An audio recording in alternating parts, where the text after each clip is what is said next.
মঞ্চে লোকগীতি পরিবেশন করব। আমার পরবর্তী নিবেদন হচ্ছে একটি লালন গীতি।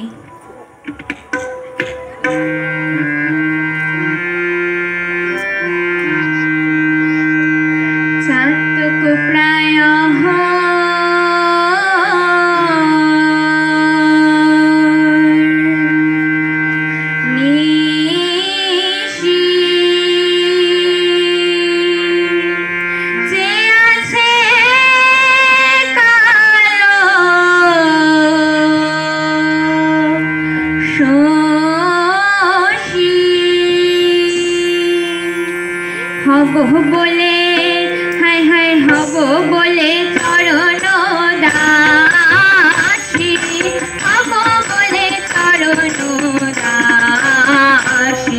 দামাই না কপাল গুনে, দামাই না কপাল গুনে, আমার মনের মানুষের সনে, আমার মনের মানুষের সনে।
আমার মনের মানুষের